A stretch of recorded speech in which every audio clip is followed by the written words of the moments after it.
Well, I have a feeling that they'll use the age-old tactic of, order out of chaos or problem, reaction, solution. It could be a health pandemic. It could be an economic crash. They need something to get Canadians into this fear state. The best possible outcome is no easy path for any of us. The initial peak, the top of the curve, may be in late spring, with the end of the first wave in the summer. As Dr. Tam explained, there will likely be smaller outbreaks for a number of months after that.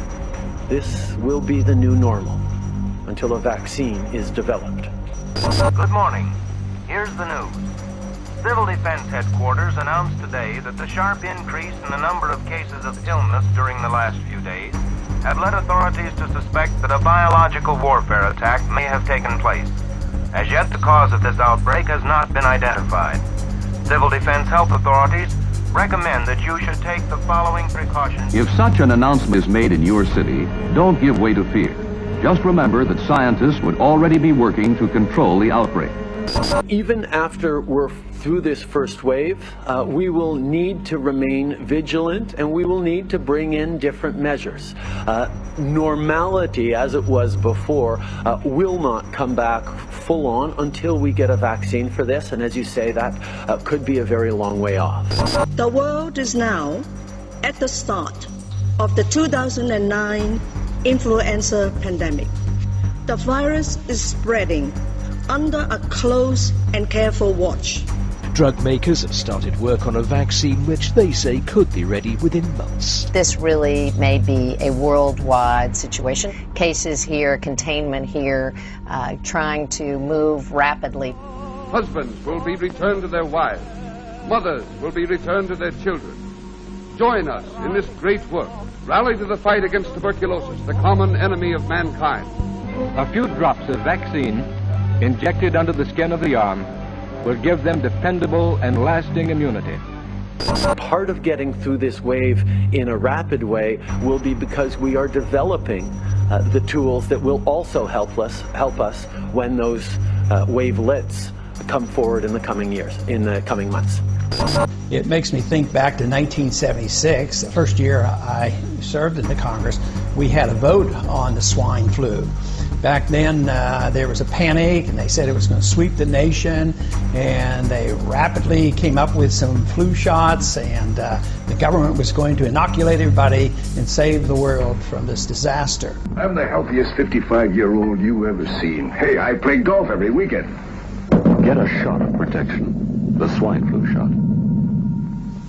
The flu came, and the flu went, and one person died, except for those individuals who died from getting the flu vaccine. And over 25 people died just from getting the vaccine, and many got ill from it, until finally they had to suspend the whole program.